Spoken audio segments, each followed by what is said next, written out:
Alright, it's true. It's damn true. What's up, y'all? This is your boy Killer Kate back at the Rasslin Cafe podcast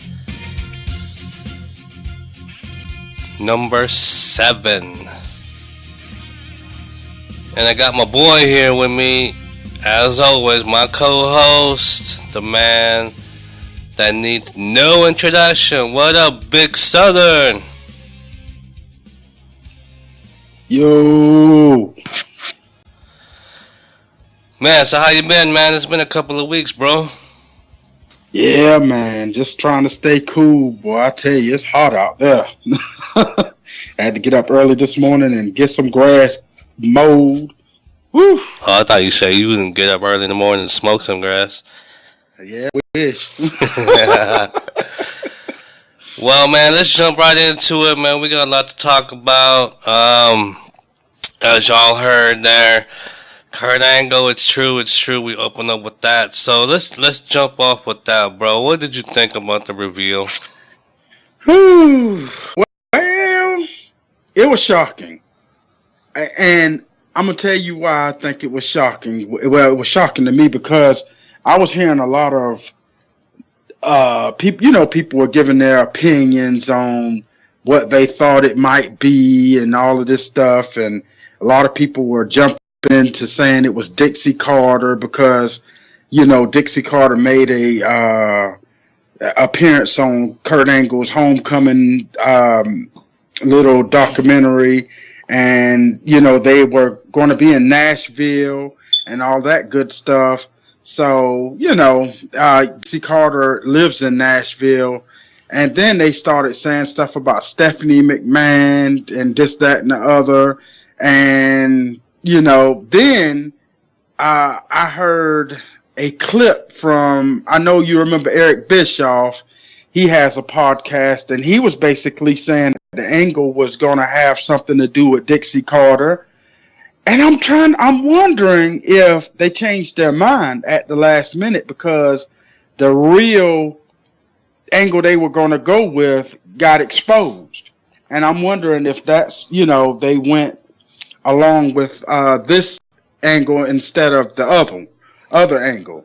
And I must say, that dude, Jason Jordan, he looks just like Kurt Angle. So it's kind of scary.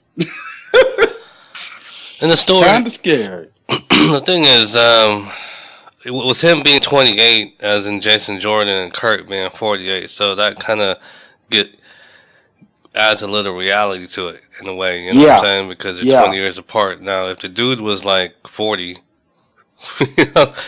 and Kurt Angle was 40, then like, it what would the be fuck? an issue. Yeah. But Kurt Angle actually has been in an interracial relationship before. So it's no surprise that, the guy, have some color. Yeah. And I kind of like that they are going with this. I like this. I like this better than them talking about him having an affair with Dixie Carter. So that would have not made any sense, especially if she would have came out and had a different name. Yeah. Because like you said about the Eric Bischoff thing, I had a feeling he was mucking with the internet wrestling community because he was, they were going to recycle that TNA storyline with Claire and AJ. AJ's going to be Kurt. But like you said, though, maybe the E changed their mind at the end or at the last minute, Yeah. Because they've been known to do that. I know Eric Bischoff said something about, I know I'm probably about to burn a whole lot of bridges by saying this, but and then he busted out with that and everything, and then the internet really went crazy when he said that. But turned out if they did have that Angle in mind, they changed their minds, and I'm glad they did. So the only nitpicking that I have about it is this. So obviously Jason Jordan has been shown on TV before this. Yeah. So unless they address it somewhere down the line, like when they were on SmackDown, how are they gonna address it? I mean, are they gonna say, well, we split? You know, Jason's gonna say he split and left SmackDown because that's when he found out Daddy was working on Raw, so I had to leave SmackDown. But apparently he's been knowing for a little while now. Because I think he said he found out when he graduated college. Yeah. Did you see that tweet last night? It was funny because Chad Gable, he tweeted out, what? And then Daniel Bryan responded to him, "Don't worry, son. You'll find out who your father is on the next episode of SmackDown." No, I didn't see that. And then Daniel Bryan goes, "Oops, did I just give it away by calling you son?" Wow, come on. And that segues into the news aspect of this. Speaking of Daniel Bryan, what are your thoughts about Talking Smack being canceled due to Vince saying he didn't like the unscripted nature of the show? I think that's pretty weird of Vince to do that because the show was pretty much successful. And from what he was saying, there weren't many people because they monitor the ratings, but they have a petition out right now basically telling them don't cancel Talking Smack. And, you know, the crazy thing about it, he don't want the unscripted content or whatever the case may be, but he's going to allow it to continue for pay-per-view. So that makes no sense to me. And I think that, you know, it has to do probably a lot more with budget cuts too, because, you know, their ratings are flip-flopping. So yeah, I really enjoyed it actually when I did view it. I really did see the difference. Like, I can't remember who it was. Maybe it was Charlotte or Bliss. But they would do the interviews, we're talking smack, and then they would start crying, and then, but they're a heel, you know what I'm saying? So, but they like flipped the switch real quick and just turned it back into character because they're like, oh shit, I gotta do this for the show kind of thing. But I miss it. I'm gonna miss it because it's the closest thing to realism, you know, when compared to all the other shows. But I think that Talking Smack, you know, Renee Young, that girl is really, really good at her job. Mm-hmm. And I think that, you know, I think it'd be a big mistake for them to cancel that. I really do think so. A lot of people, the conspiracy theorists, were out there saying, oh man, they're going to phase out Renee. They're going to phase out Renee. She's going to lose her job. Oh man, please. Renee ain't going nowhere. Yup, and have you been checking out or reading about the Mae Young Classic? I have, but I don't want any spoilers. I don't want any spoilers for it. That's why I haven't really been checking out. I've been seeing them basically coming out and saying that, you know, the first round winners and second round winners and stuff like that. But I didn't go and look at it because I don't want to hear it. I want to actually watch it when they start to play it. Because to me, it'll take away. So I just don't want to do that. I hear you, man. I mean, they taped it last Thursday and Friday, and they're going to air it August 28th and September 10th, I believe. And I avoided it. I mean, I listened to the JR podcast, you know, that was released a couple days before the taping, and there's going to be a lot of good talent on that in that tournament. Yeah. Now, tying it into Great Balls of Fire, only for the namesake, do you think it's worth calling the Mae Young Classic? Because people out there are like, what the fuck did she ever do for the business? Well, Mae Young did a lot for the business. She really did. And I don't know I've never heard anyone say that, but I'm sure people have, because you're going to have someone who's going to complain all the time or whatever the case may be. But you did have a lot of other wrestlers who did it. Like the Fabulous Moolah and stuff like that, and you had just a whole lot of different older generation wrestlers who's passed away now. But I think they may have done that because, man, Mae Young, boy, she stayed around basically until the day she died. The lady was, not to the day she died, but she was there for a long time, even in her 90s, sitting there wrestling. So I think that, I think they made the right call for it, calling it the Mae Young Classic. Fuck, I hate it when my damn cell phone goes off during the podcast. People, we ain't taking calls on the show, alright? We ain't taking no more phone calls. I don't want to talk to your ass. Just tweet us at the Rasslin Cafe and at Big Southern. There you go. I forgot to plug our social medias at the beginning. But, yeah, I'm not too picky. I mean, I'm listening to other podcasts and shit like that. You saw me tag the Wrestling Soup on Twitter the other day. Yeah. And it's their podcast they're trying to enjoy. I've been on a podcast like escapade this past week, dude. I mean, I gotta get a life or something, man. Go out there and do something. But it's like WWE. There's so much shit out there. I need a week to fucking consume everything. And, yeah. But yeah, one podcast was like that. That's where my question came from, because they were saying like, why Mae Young Classic? What the fuck? Why can't we call it the Trish Stratus Classic or whatever? Or here's one. Since you guys have been so focused on the women's revolution, just call it the Women's Classic. Yeah.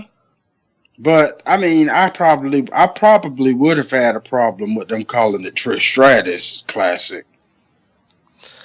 I'm just like, fuck the name, man. I mean, it's like the Great Balls of Fire thing where, I mean, I rated it a 6 out of 10, but that doesn't mean it wasn't. The stories didn't make sense, or it wasn't enjoyable, depending on what your opinion was. We'll get to that in a minute. But the last thing to touch on about the women, I'm hearing rumors that next year, and I remember you talking about this before, that about a women's tag team, and I'm hearing that they're gonna have a women's tag team tournament next summer. Hey, that would be wonderful. They need to do it, and I mean, look at all of these women that they have coming in, man. They need to grab a lot of these women. I mean, they have 32 women, and from their perspective countries or whatever the case may be, man, come on, man. They need to grab a lot of these women. They really do. And I think that, I know you don't really watch NXT all that much, but I believe that Asuka, she needs to be on the main roster immediately. Yeah, I saw a news blip about that the other day about possibly, they're thinking about having Bobby Roode wait. He might drop the title at the NXT Brooklyn. Asuka might drop the title, and then after that, she's going to come out to Raw or SmackDown. I hope she comes. If she does, I will say I hope she comes to SmackDown, because I don't want her going to Raw and having to rehash shit like her against Nia Jax. Because they've already done that. So, Austin Aries. Okay, the other day I was listening to our last podcast on the 4th, and he made the comment about, and we were discussing Austin Aries and what they're going to do with him. Come to find out, a couple days after that, he asked for his release. Yeah, but then I heard something different from that. I heard that he actually was released. He didn't ask for his release. He just got released. and he didn't have a beef with it. He was like, okay. He was happy that they let him go because they weren't doing anything with him. Yeah. He asked for his release and eventually was given the release. And no matter where we hear it from, it's just out there. But regardless, because I've also heard that he's always been a pain in the ass to work with. But yep, that's what I heard too. Yeah. It's too bad. At least he got more a cup of coffee with the WWE, a little bit more. I mean, yeah. Maybe I don't know. It's why do you think they didn't use him all that well? Because he's a great athlete. Why do you think? He's a great athlete, but it probably was just what you just said. He was pretty much a dick to work with, so they just let him go. Alberto Del Rio suspended indefinitely due to the Paige incident. Thoughts about that? If you've heard anything. Yeah, he's an idiot, and and I truly believe that she's an idiot for being with him because, I mean, this dude has dragged this woman down a whole lot, and I cannot blame him. I blame her because she's pissed off because she's losing money, because they kicked her off of Total Divas, and that was one of the reasons why they were arguing because, she said that she's just tired of him running his mouth about the WWE and getting her in trouble. And I think it's stupid that the WWE is talking about letting her go. Because let me tell you, you already know Global Force Wrestling, although they suck right now, where they trying to build up, they are going to sign her. And when they do sign her, a lot of people are going to watch because a lot of people, including myself, love Paige. So, and I doubt she's going to be able to use the name Paige unless she's trademarked it herself.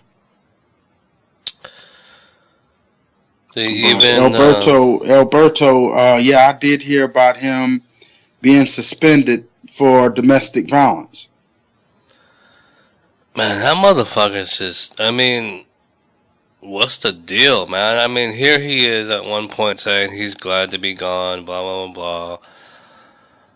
But he talks so much shit like he wants to be back, like he hates being gone. It's like he got a fucking chip on the shoulder. I don't get it. I mean, if you're happy to be gone, then be gone. Shut the fuck up. Shut up. You know what I'm saying? Yeah. Like I read online that he was challenging like Triple H and a couple of others because he had a restaurant in San Antonio and they were going to be in Texas that week. But I don't know, man. I would just like we just said, shut up, move on. Which that's what we'll do. Enzo Amore has heat, apparently. Not Cass. Big Cass, too. Big Cass, because Big Cass is a Donald Trump believer. But what do you think about that Enzo piece? I don't know if you heard about it, but we'll mention it here. He got kicked off a bus by Roman Reigns, and he was I heard about that crap. Given the Miz treatment, where he had to dress somewhere else and shit like that. Roman lames. I know he's kicking somebody off the damn bus. That big bitch. Anyway, yeah. Call himself the big dog. Yeah, you are a big dog, a big bitch. I don't like that dude, man. I'm telling you. Man, if we ever go to a wrestling show, you probably gonna get kicked out for chucking shit at Roman Reigns in the ring, right? It always makes me laugh, man, when you rip on the guy, man. You rip on him like he stole something from you, bro. Oh man. See, this next piece, the last piece I'm going to mention. I don't know if it's tied in with storyline. It's about Impact Wrestling. Before I get to that one. It seems like Matt and Jeff were close to making a deal with their broken gimmick, but the president of Impact Wrestling did not. Yes, being an asshole. So, thoughts about that? I think that dude. Okay, so from what I'm hearing, the Hardys, they pretty much made a deal with the moron, and the dude is, he's bullshitting around, and they made a deal from what I'm hearing between $10,000 and $15,000 to go ahead and just pay for the rights of the gimmick, and said something about the guy actually wants 50%. He tried to add some other stuff in the contract saying he wanted 50% of everything that they do with the gimmick. And I mean, what kind of shit is that? All because it was created on their dime, so they feel like they feel like they're in the driver's seat. You know what I mean? Yeah, but the thing about it is the Hardys actually were the ones who paid for all of that stuff. They paid for everything, but and it was actually their property it was done on, and that old girl, Matt Hardy's wife, his father-in-law was the one who was in that video. Then they used Matt Hardy's son in it and all of that, and there's a whole bunch of stuff, but from what I'm hearing, Matt and Jeff, they wanted to go to court because they feel like the court is probably going to end up giving it to them for a little or nothing after they come out with all of this evidence. So I think they need what is it, Anthem Sports? Yeah. Yeah, they need to just go ahead and stop being a bitch and go ahead and give those people their gimmick. I agree, man, because it's blowing up in the E, man. You hear the delete, Yeah. And it's not going away. I mean, just Jeff Hardy mentioning the word obsolete the other day. Mm-hmm. Popped the crowd. Even when Matt Hardy, he'll drop subtle hints. He'll talk in that broken accent here and there. Yeah. So let's move into. So we'll see how it goes. I meant to say, but I think eventually something's gonna work out. Because the more you fight about money, fuck it, man, they're gonna settle something. Yeah. But I hope it ain't that 50%, because that's just fucked. I wouldn't. Yeah, I don't think that's gonna happen. So I was about to say, but before I got reminded about the Hardys thing, but I don't know, speaking of Impact Wrestling, I don't know if this is storyline, or what, but I know she was injured last year, and that is Gail Kim. I was going to play it for you, but you can't hear the audio. She came out on Impact Wrestling and she announced her retirement, but I don't know if you heard that, because you and I we're Impact haters. Yeah, but yeah, I did hear about it, and I really, really hate that Gail Kim had to end her career with that company. I really do, man. It's sad. Gail Kim is absolutely talented, and the WWE screwed her. She's beautiful and she's talented, and they screwed her. They screwed her, but look how it took them a couple of years. But why do you? I mean, she could have still came back and became a part of this women's revolution, instead of saying, no, they didn't start it, we did. Look at all the matches that we did way before they even did it. You know what I'm saying? I mean, yeah. Mend the fences, man. Don't burn bridges and shit like that. But but pretty much the WWE, in my opinion, burned the bridge with her. She's because I've heard a lot of interviews with her how she was saying that she tried, and they just kept screwing her. See, I don't think Triple H. I don't think Triple H was not fully involved yet. Then, so it's too bad that she couldn't end up where she started blowing up her career. Yeah. Sasha Banks hinted at leaving the company after her contract is up.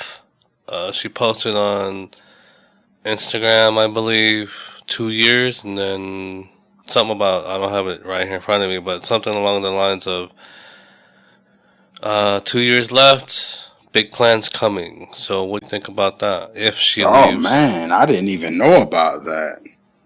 And she's what, 24, 25? Yeah, she's young. Maybe she might go to GFW. I'm just playing. Well, maybe. I mean, who knows? I think that would be a big mistake, but especially leaving the like Jim Ross called it, the NFL of wrestling, and going to pretty much the minor leagues, the Pee Wee League. That's crazy. Like Jim Ross always says, when people leave, it's due to two things: creative or cash. Yep. So she might have beef with how much she's making or not making, or how she's being used. I think it has more to do with creative with her. I guarantee you. Yeah, and we'll see next week. It's this because your wife blasted me on Twitter. Well, she didn't blast me. That's just the word I like to use. She said I was wrong about the preview, and this is what I get for putting out there what I think I misread it, man. I think it said, because I wasn't really paying attention to it when I just when I hear Sasha Banks, man, and read Sasha Banks, my mind just gets all stupid, But Bailey on Raw defeated Bliss. Basically, long ass story short, Sasha Banks is facing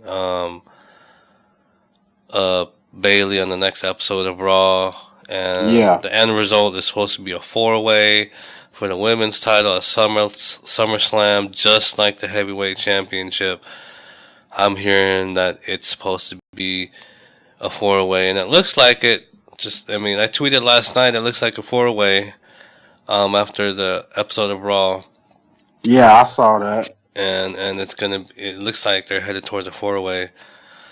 So yeah, WWE really likes, if this all comes true, WWE really likes these multi-person matches, 5-ways, 3-ways. I guess they're trying to fit as much as possible into SummerSlam, put as many people in matches as they could possibly put in, so people won't have to bitch for not being on the card, right? Like how Emma was complaining on Twitter how she wasn't on Raw last night.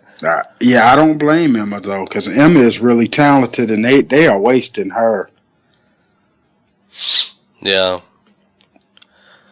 But it's like AJ Styles. Okay, I'm gonna mention this real quick. He won the United States title. I know we're the last ones to put it out there. A week ago Friday in Madison Square Garden. Mm-hmm. I was listening to an interview that he did with Sam Roberts, and AJ. He got asked, how do you feel about going from the world title picture to the U.S. title? He goes, it doesn't bother me, because it's not always going to be about you. You can't always be in the high profile matches. So I don't mind taking a step back. And then the thing about it, AJ Styles he's a champion. So he's still and the US title is one of the most prestigious titles out there. So, it's okay. What were your thoughts about that when the news broke about AJ winning? Were you like, oh shit? Yep. I was, because I was like, damn, they did that at a house show.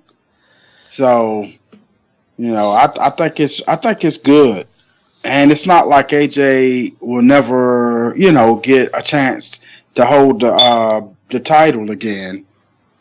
He will, because he's very, very important to the WWE right now, and he's one of the biggest reasons why asses are in seats. So, it's all good. I never watched TNA. I never watched AJ's work in the past. I just looked at it here and there. But I've been really entertained and impressed with AJ's run here, and I hope he stays around for a while. I know he's 38, 39 years old. Mm-hmm. And speaking of that age, did you know Brock just turned 40 years old? Like last week, I think it was. Turned 40? Yeah, Brock Lesnar's 40 years old now.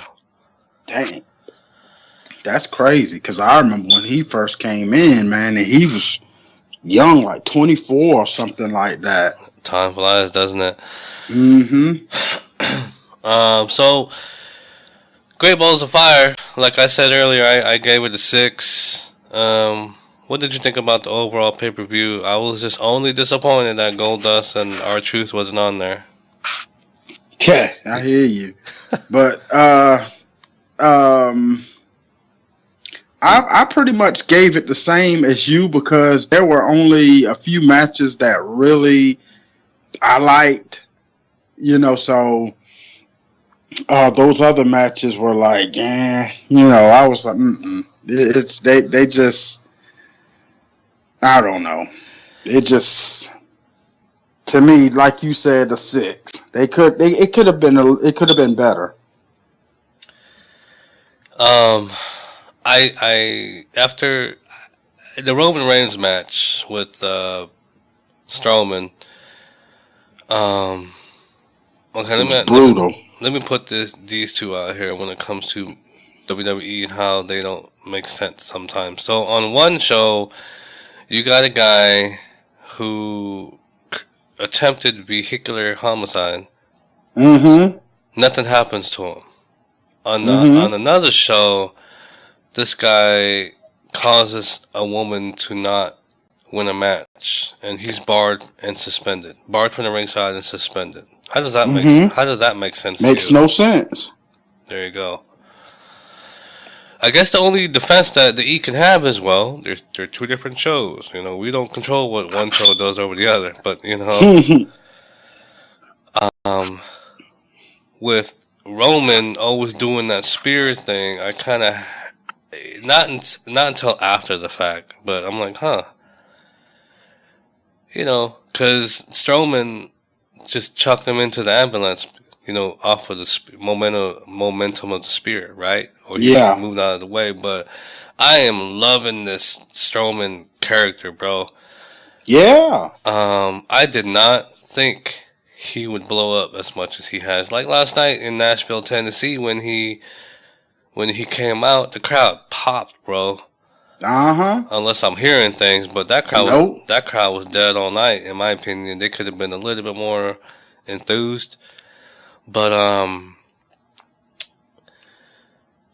and before, when that match, even when they announced that match, well, I already knew about it last week. But when they announced that match, what was going to happen, I'm wondering if Braun Strowman going to show up, and sure enough, big boy came out there. Yeah, it was. I'm really happy for the guy. People saying like, people as in Stone Cold were seeing that he was still green, but he'll pick it up.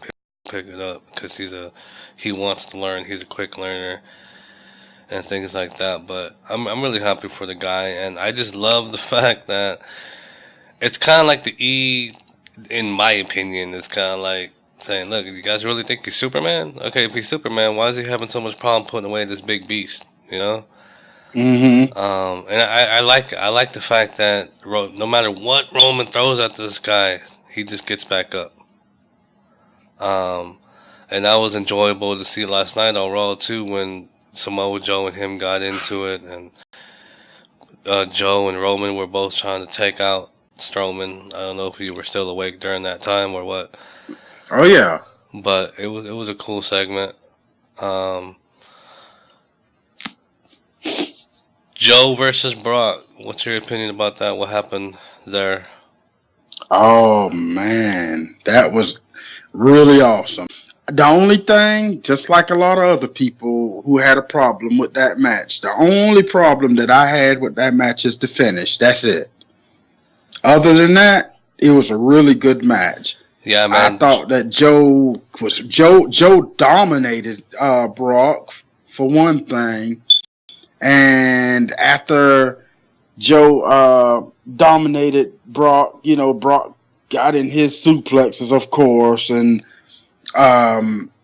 like I said, the only thing that really kind of bothered me was, Brock got that one F5 in there and he got the pin. And I thought that, I was like, man, come on now. All of this stuff that Samoa Joe done came up in here and dogged you out and you just catch him on the F5 and pin him. Come on.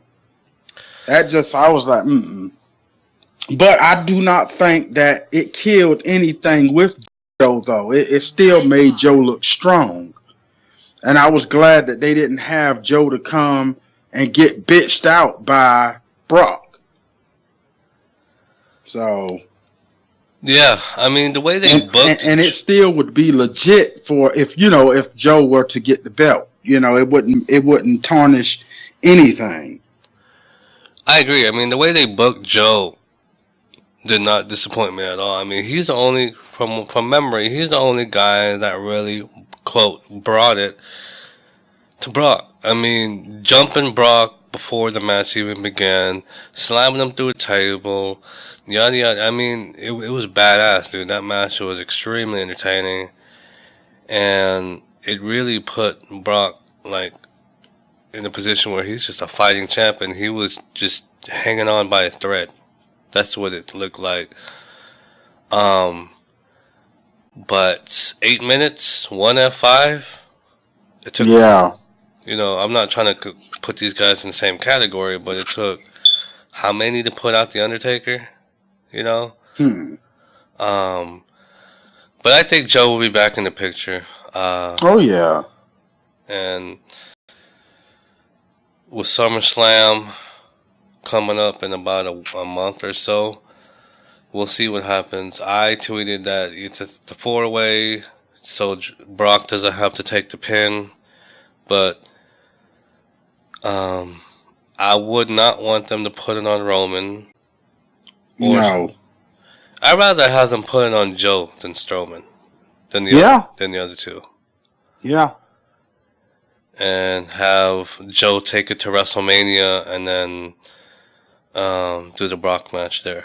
Roman can possibly go join his brothers, Seth and Dean, and fight the Miz and, Bo Dallas and them. Or just retire. Yeah. He's making too much money. Too much money, man. What do you think about that? The Seth Rollins and Dean Ambrose thing. Do you think it's a slow burn to the mini Shield reunion? Possible Shield reunion? The Shield is going to eventually get back together. Now, when they do the Shield, I'd like that. And the thing about it, only if it's like it was that Roman shut the hell up and let Seth do the talking and Dean. So, yeah, I agree. I mean, he should just be out there kicking ass and taking names instead of trying to talk. I mean, like his promo backstage was very robotic last night. Exactly. I'm glad that they didn't show R-Truth and Goldust. Yeah. Even though I poked fun at it sarcastically at the beginning of the show. What's his name? Fucking Balor and Bray Wyatt, they're gonna feud now. Okay, so that was supposed to be the feud a month ago, but they went a different direction because Seth had to battle Bray. So now everyone's on the same page. Remember when we were talking about that? Like, I thought Bray Wyatt was gonna battle the Demon. Yeah. And so I think what's his name, Elias, was used to keep him busy until Bray got to him, and they seem to be behind Bray again. I mean, he defeated Seth twice. Yeah, and then next week Elias and Finn Balor supposed to have what kind of match is that? Is it a no DQ? Okay. Man, when he popped Balor with that guitar, man, I had a fucking Double J moment, bro. Yeah. That was cool, and they probably just did that because he was in Nashville, and they were just trying to. It was just like a slight shot. Honky tonk man. Flash. Oh, there you go. So what else happened on Raw that you want to talk about? We don't have to recap anything, just opinions from the show. I mean, the show was okay. I mean, I can't. The only thing, okay. I'm loving that the revival is back. I can say that, and yeah, that match was really good, man. The one between them and the Hardys. Yep. And you know it's going to continue because they cheated to win. Yep. And I think that's the Hardys' deal, so to speak, quote unquote. It's kind of like when Bubba came back and he was saying on the Sam Roberts podcast that, you know, that was just our deal. We were just there to make other teams look good and put them over. You know, help out the tag team division that way. And look, Hardy's people got two ways of thinking it. You know, behind the scenes, they're just trying to make another team look good, or these string of losses. You know, they lost to Sheamus and Cesaro at the Great Balls of Fire. They lost to I always forget their fucking names because they're never on TV anymore. Those dudes that came from Japan, Gallows and Anderson. Yeah, Gallows and Anderson. And then now they lose to the Revival. So people on one side are like, "Oh, okay, it might be." So might be broken. I think that they probably just doing that right now until they get that gimmick. Yeah, or it could just be part of the story. Who knows, man? But no matter what the reason is, I'm enjoying it, man. Actually, two actual teams, man. I mean, no fucking singles guys thrown together and having a feud with another pair of singles having a feud. That's what I like. Actual tag team wrestling. I was listening to something to wrestle with. I think it was last week.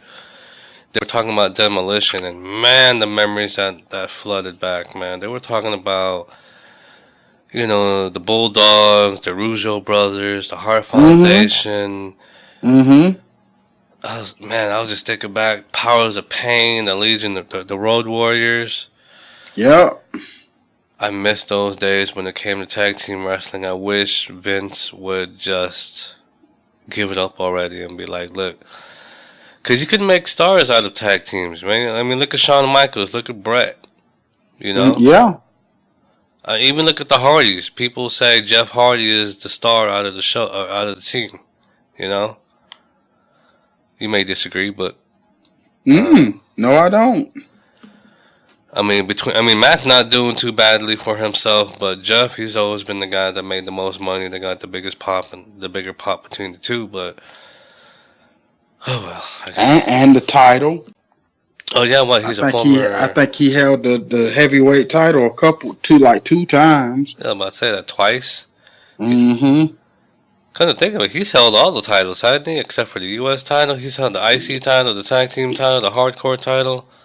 I believe so. Pretty damn good, man.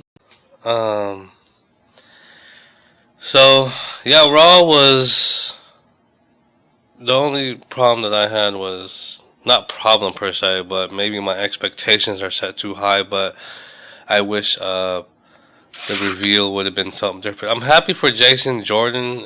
I'm happy that it wasn't some sort of cheating thing, because it wouldn't have made any sense since they just played that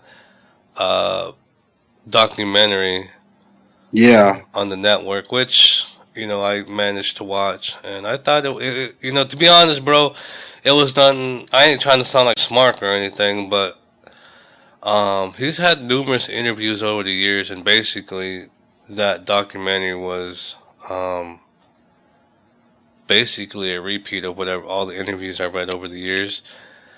But yeah, but the only difference is, you know, you had other people from the WWE in it.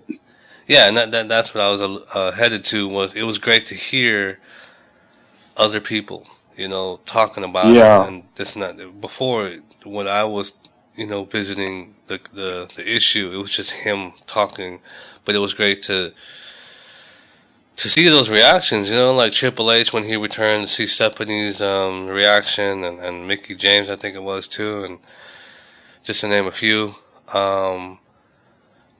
It was a tearjerker though about that the wife part when she was talking about how he was on the couch and he just took his pills, and that was sad. I mean, nobody wants to see, if you're a child or if you're a significant other, you don't want to see someone you love pretty much killing themselves like that. It really reminded me of Shawn Michaels, bro.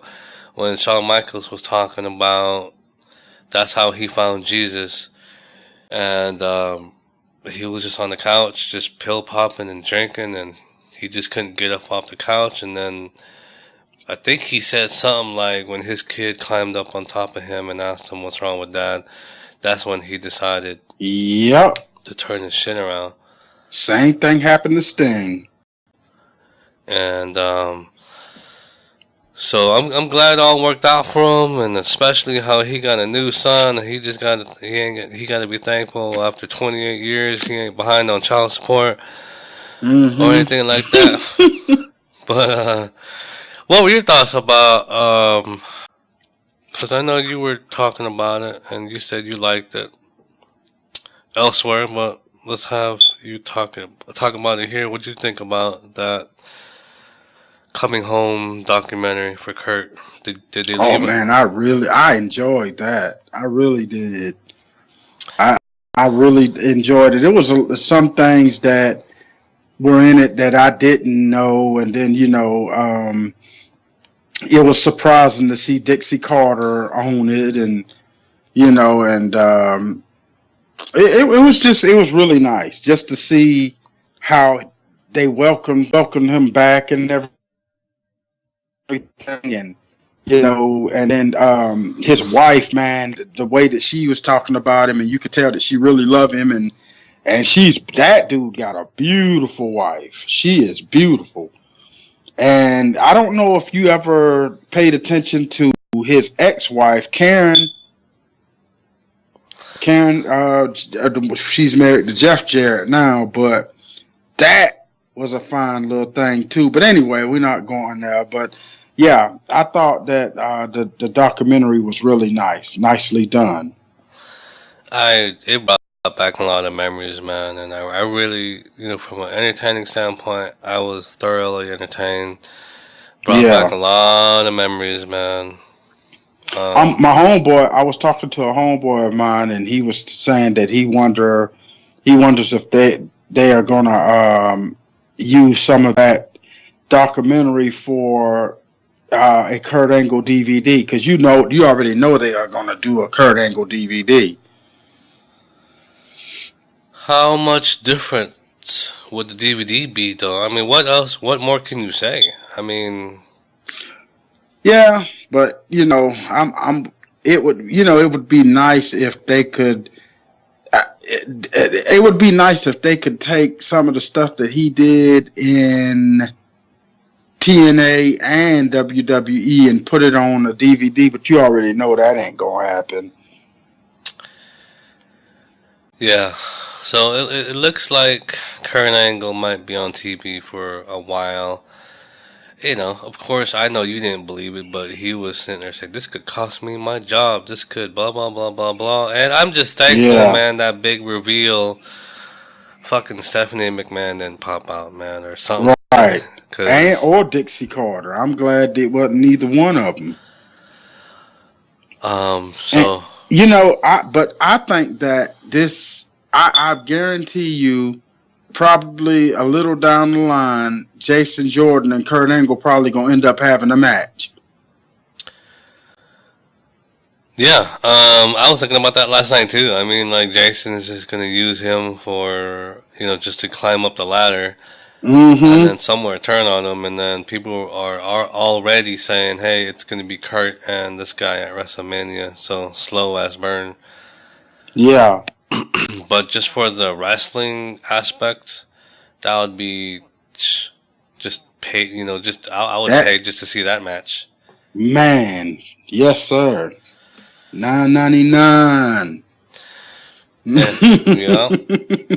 So let's give the redheaded stepchild here some attention. SmackDown. What do you think about SmackDown? What's been going on over there? Man, it's the more interesting stuff that's been going on is pretty much with the women and the U.S. title, and pretty much with Shinsuke and Baron Corbin and all of that stuff. I'm really not interested as much as I love Randy Orton, but I'm just not interested in that angle right now, man. That jump with Jinder Mahal and him, I'm really not interested in that. It's not really capturing me like I thought it would. It's maybe it's just me being conditioned to what they were doing before, where it was feud, move on, because then all of a sudden, about a year ago or so, they decided to go back to the slow burn theory. But it's like with the Dean Ambrose thing. I heard, and the Miz, Jim Ross made the comment on his podcast, I'm ready to see a new feud, because they've been doing that for a while now, both these feuds have been dragging out. But yeah, and let's see, there was Tamina and Lana. What do you take out of that connection? Tamina jumped in the ring after Lana lost her match and just left with her. What do you think about that?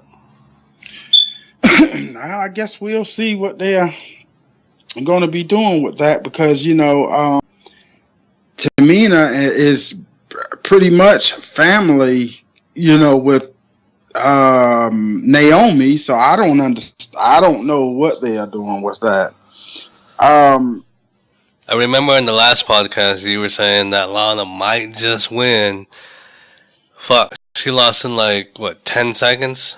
Yeah, I thought I thought that was really stupid. That was a waste of time to me. That was really a waste of time, and that just to me took away a lot, from Lana, because it just made Lana look really weak.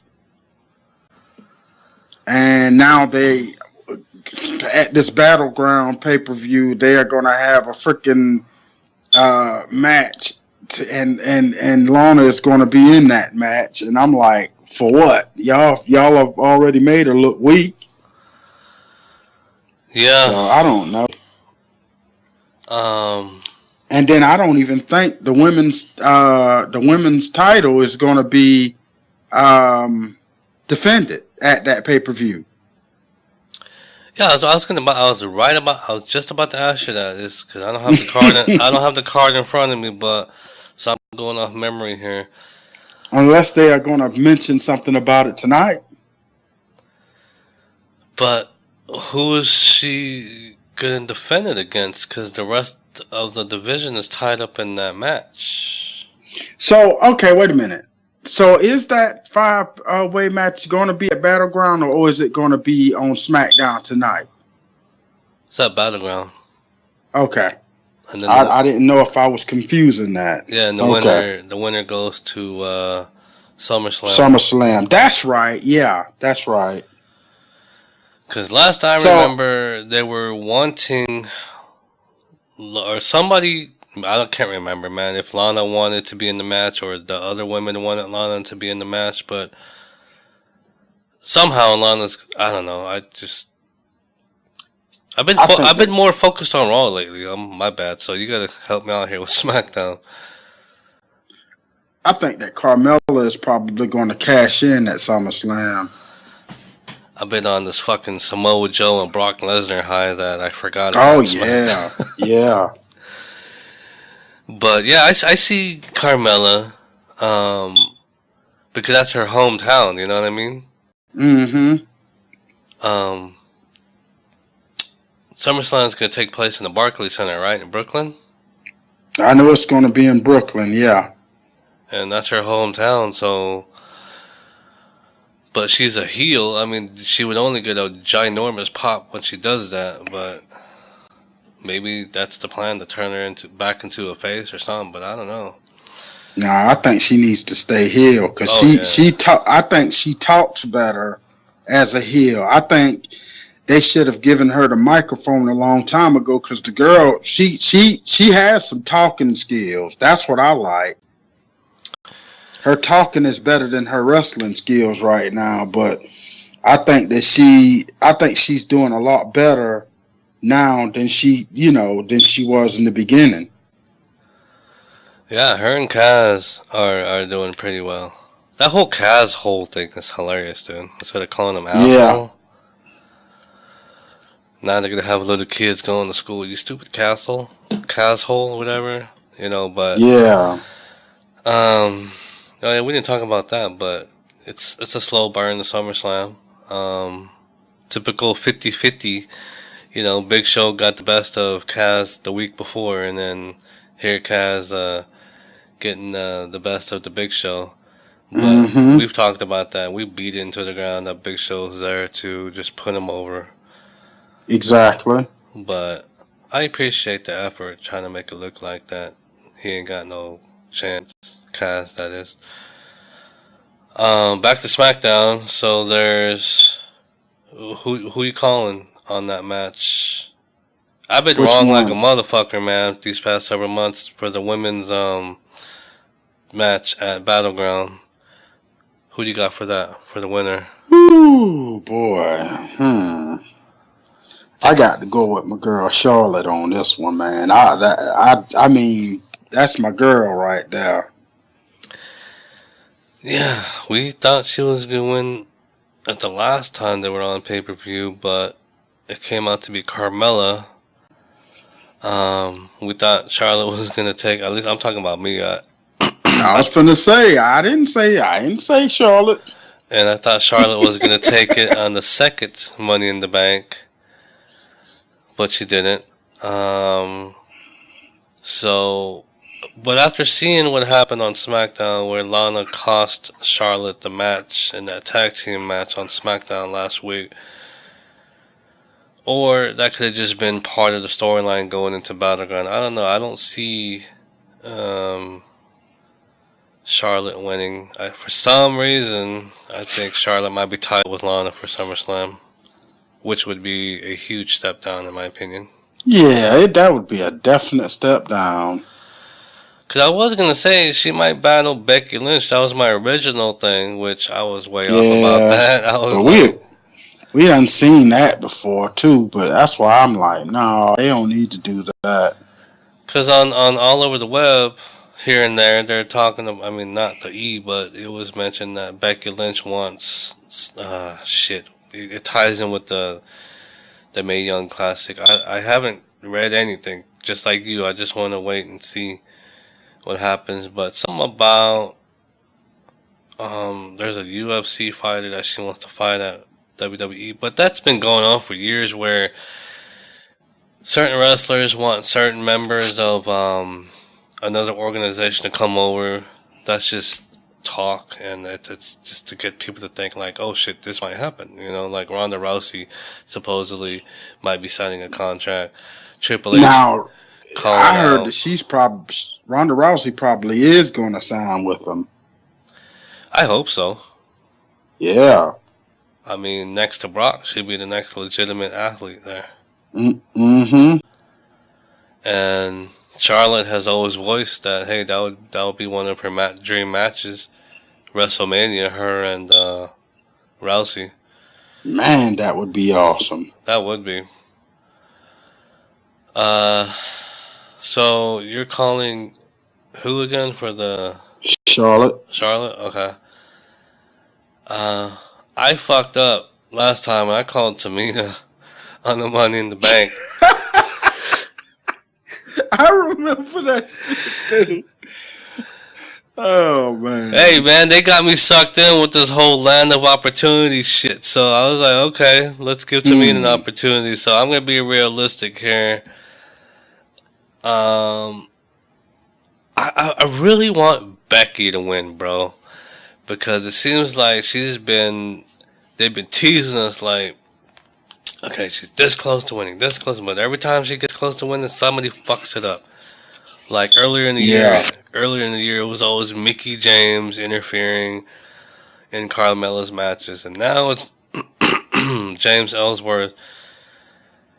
And then they can continue that by having her win the match, and then going on to winning the title, only to get it ripped away from her by Carmella. You know, at SummerSlam. But so we got Charlotte, we got Tamina, we got Natalya. People think Natalya should take it and go on to face Naomi, but I'm just gonna go with Charlotte. I think Natalya's time is up. I think she's just there to put people over now. Yeah, and get be the ring general and help acclimate these women. But let's see, New Day versus Usos. What did you think about that rap battle? Man, they could have kept that, if you ask me. Kept it? What do you mean? The rap battle? It sucked. Oh. Okay. Yeah, I agree. I mean, it was... Some people were saying, like, on these different podcasts and message boards I visit and listen to, that you could tell that they were getting the perception that the Usos really wanted to drop bombs, you know what I mean? But they were kind of held back due to the PG thing. Yeah. And, of course, the notable lines were about the sex tape with Paige and Woods. But I think that was just a small sprinkle to add on to the feud to carry it along. And it was nothing. It was irrelevant. It didn't have to be, because between those two tag teams, the last thing I thought of was rapping. You know what I mean? So I guess they could have approached it a different way. Like, have them injured, like, just bum rush Xavier Woods, to continue the feud. But hey, it is what it is. It's come and gone. Let's hope they don't have one like that again, ever. At least between those two. But I see the Usos retaining again. Probably until SummerSlam. Yeah, it's like they want to wait and, keep these. They don't want to change titles unless it's on one of the big four. Yeah. Which, if you really want to pop the crowd or change the ratings or change the subscriptions or wake people up, how about you just do something unexpected on one of those small timer pay-per-views like you did with the house show? Like, oh shit, a title change on the house show. How about we go to these house shows more often? Shinsuke versus Baron Corbin. How do you think that's been booked? Well, would you have made any changes? Or are you just 10 out of 10? It's okay. I mean, it's I do like the thing, because Baron has been jumping Shinsuke from behind and all of this stuff, and basically by Baron being the Money in the Bank winner and Shinsuke, they want to keep him looking strong. I'm wondering how in the world they are going to go about this match, because I mean, if you have Baron Corbin to lose to Shinsuke, that's going to look pretty bad. But for the Money in the Bank, and then for Shinsuke to be, such a strong personality, that's going to make him look bad if he loses, because this will be his first loss to since he's been on the main roster. And I mean, I don't know, man. I really don't know how in the world they are going to book this. I just think that this match probably need to end up being like probably like a double count out or something. It needs to be done in a way to absolutely make both of these guys look strong. On the other side of that, let me mention real quick. Every time not every time, but majority of the time, before they cash in, they're always on a losing streak. Yeah. So keep that in mind. I don't know. I see your point, bro.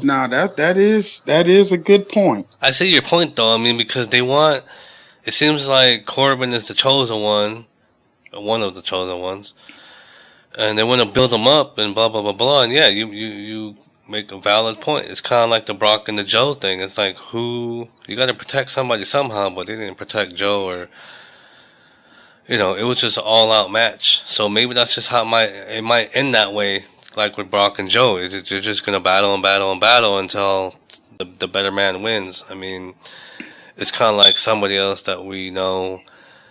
It's a clean finish, no heel tricks, no heel tactics, you know what I mean? Just straight competition, but, so I'm calling Shinsuke. I mean, yeah, I'm going with Shinsuke on this one too. No matter how high they are on, whatever the fuck his name is. Baron Corbin. I'm sorry. I'm still trying to wake up. I was so excited about the news of Jason Jordan. I didn't go to sleep till like 1:30 last night, 2 o'clock. And, woke up at 6:30 because I was just I was just stoked, bro. I was like, man, Kurt Angle, I'm so happy for the guy. Yeah. His ass needs to go get fixed or something. Now he got 6 kids. But I digress. What else is there? It's fucking terrible, guys. It's just I can't remember the matches. You got AJ and Kevin Owens. I don't know what the fuck to think about that now since they swapped the title. Yeah, I think that I'm going with AJ on that because he just won the damn thing. It looked pretty bad for AJ to lose that belt right now at Battleground. If he loses it, I think it ought to be at SummerSlam, if anything. Yeah, I agree, man. I mean, like I said just a moment ago, he just won the damn thing. So what was the point besides shock value to have him win the title? Yeah. Where do you think they both go after that? I mean, a lot of people the community out there are saying it's a way to introduce Gable into the picture, the title picture, and he eventually gets the title. Yeah, that'd be good. And then they need to. I'm wondering when they are gonna go with Shinsuke and AJ. Man, bro, that's going to be awesome. I think they're saving that for Rumble or Mania. But I also heard, I don't know, there's so many different directions that they can go, but it doesn't make sense since, I mean, I'll throw it out there here in a moment. As far as the different directions I've been hearing, it just doesn't make sense with the separate brands. I mean, like, at one point, they're talking about John Cena is gonna win the championship, and then it's gonna be he and Roman at Mania. And then they're talking about AJ and Shinsuke. That could be fantasy booking from the wrestling community. But how do you? I know it's way the fuck out there, but how do you see it playing out? I mean, AJ, I would love to see AJ because I've never seen AJ and Shinsuke. I mean, I know they've wrestled before for New Japan, but that little teaser that they did at Money in the Bank, that got me. You know what I mean? So I would love to see it, but I don't want to see it so soon because what do you do after that? So let's say they do wrestle at SummerSlam. What do you do after one of them loses? Have another one and another one and another one? Like how Cena has a trilogy with everybody? But I don't think that moron shit that belt again. Yeah, that's the talk, man. That, you know, we'll go ahead and already say it, you know, that Randy's going to lose. And he's going to go to SummerSlam and it's going to be him and Cena. I mean, fuck that whole Rusev match. That's just a placeholder. Yeah, I think that was really stupid of them to bring Rusev back for that bull crap right there, man. Rusev should have been in the title picture. That's what I think. I was thinking about this last night too when they were busting the promotion commercials for this week's SmackDown. I really like the fact that they're allowing him to talk and show his personality now. You know, I mean, not now, but they have been. Because that whole evil monster shit, man, that he was foreigner monster shit he was doing for a while, that got kind of old. It reminded me of Yokozuna back in the day where I think it was WrestleMania 6 or 7 or 8. No, not 6, probably 7 or 8. When, I mean, of course, Yokozuna always knew how to speak English, but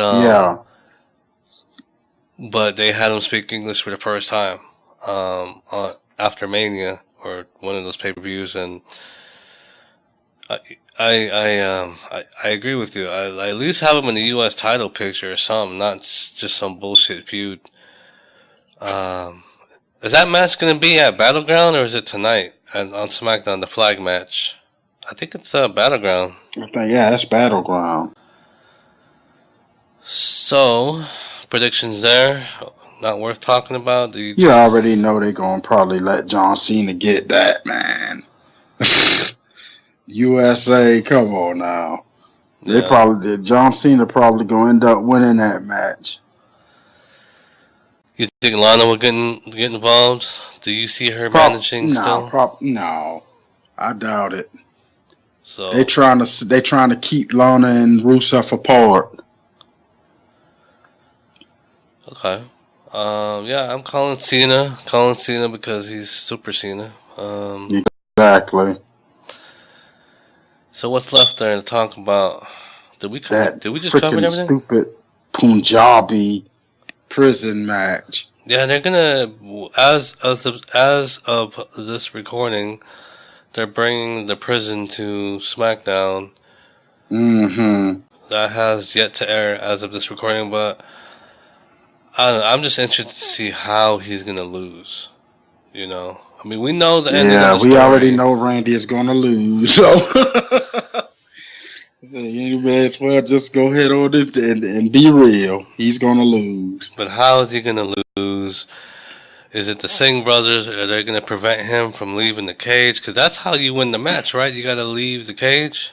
You have to get out of the prison. So yeah. So yes, so based on that lineup, I mean, how do you see Battleground? I mean, would you just second rate it like just a throwaway pay-per-view? I mean, is it worth $9.99 even? Well, some of the matches are going to be worth watching. Like, you know, definitely Kevin Owens and AJ, and definitely the women for me. So, I mean, I don't know. There's not many, and just to see Shinsuke and Baron, I think that's going to be a pretty good match. But I think it's a throwaway pay-per-view, man. I really do. I think this is going to be even lower than Great Balls of Fire. This is not going to be really good. But I'm going to watch it. Do you think as fans we put too much emphasis on predictability, like it's boring, I'm not looking forward to it because I know what's going to happen? Or do you think us fans should relax a little bit and appreciate the in-ring Well, action? I do appreciate the in-rings, stuff or whatever, but it's just sometimes, man, I mean, it's like sometimes you just be like, why did they do that? Or why are they doing that? That's my thing. But on the other side, some people say, even though if the pay-per-views are like 5, 4s, and 6s, hey, at least the stories made sense. Yeah. Like, I was thinking about this last night. I go, no wonder. Because they had to really change shit up when Strowman got hurt. They had to rebook the whole title scene, so it made total sense to me last night when I was thinking about it. I'm like, okay, so this is why they keep dragging everything on. They really did a good job as far as painting a good picture for the title picture over there on Raw, in my opinion.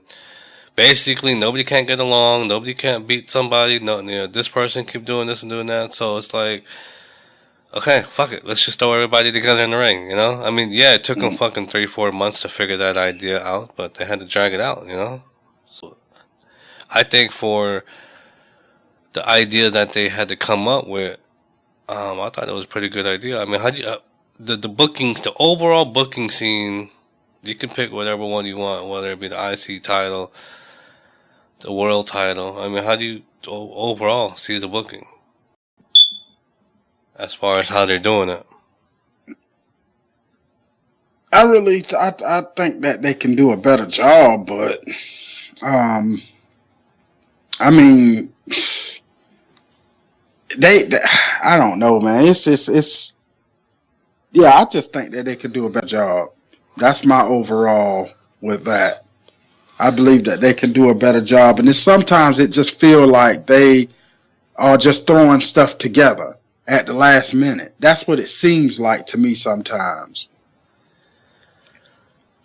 Yeah. So I think, like I said a moment ago, after looking at it, when you sit down and analyze everything, I think they're doing a decent job. Not with all of them. Not with all of them, but some of them more than others. With at one point, I'm sitting there going, "Damn, dude, it's like Roman and Strowman keep fighting, Miz and Dean keep fighting. So what is the payoff? Is the payoff for like the Miz and Dean fighting a lot? Is that the payoff going to be the Shield reunion? Which, if it is, I'm going to be disappointed because it could have been like the Club and exactly and the Shield. That would be awesome, bruh. Yeah, yes. I mean, a lot of people were talking about that when they came in. Like, shoot, man, the Shield and the Club. It's just you would think that with all these wrestlers and the possibilities that they got, like the E is honestly just throwing away money. Like, the feuds the money they could be making with these feuds. But any other thoughts before we? Because I think we're done, right? With Great Ball. I mean, what the fuck? Yeah, Battleground. Battleground. Well, I just want to mention one more thing, and I don't know if you heard about this, but I did hear that Nikki Bella is talking about making a short return. Are you serious? Yeah. I'm serious. When is that supposed to be? They were trying to get her to come and do something at SummerSlam, from what I heard. Have you heard anything else about the condition of her neck? Because I know I heard she left to rest. I haven't heard anything. I haven't heard anything.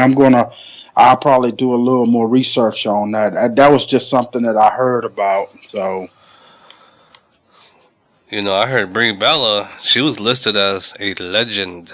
A female legend is returning. Yeah. I've heard that she wanted to make a return too, eventually. Yeah, if women are gonna return, man, it needs to be like athletic people. You know what I'm saying? I mean, Nikki Bella's okay, but Brie Bella's like not okay.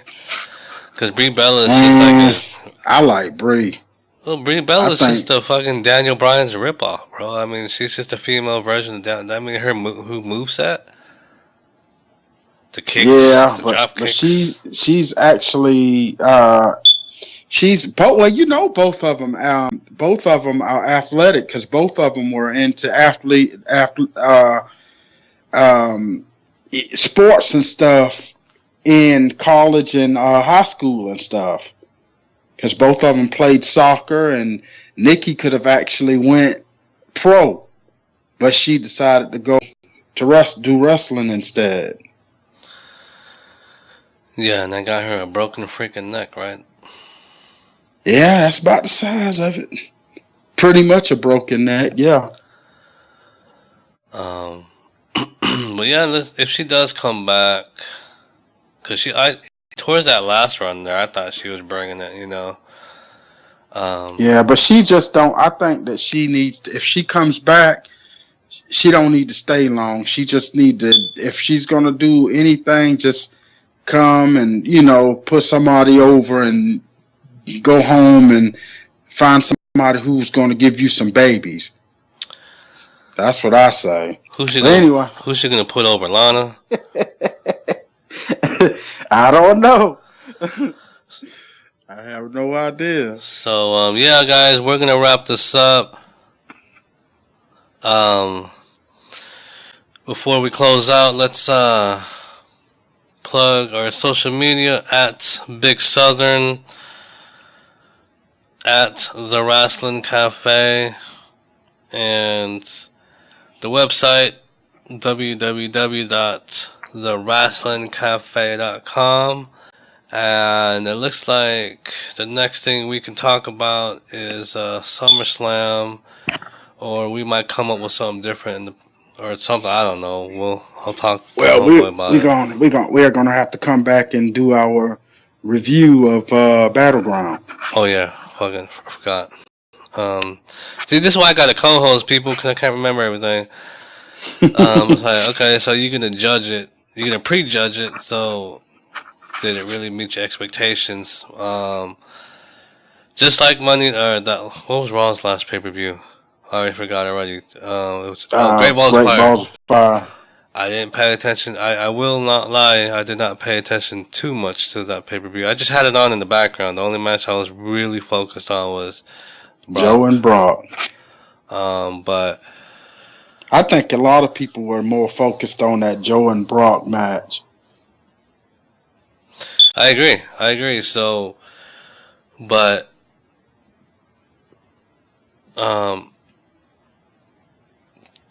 so we will end it on that note, and, we will catch you guys for the next podcast, and we will be talking about, like he said, the homeboy said, Battleground review. We'll touch on, SummerSlam, depending on how the card is shaped out.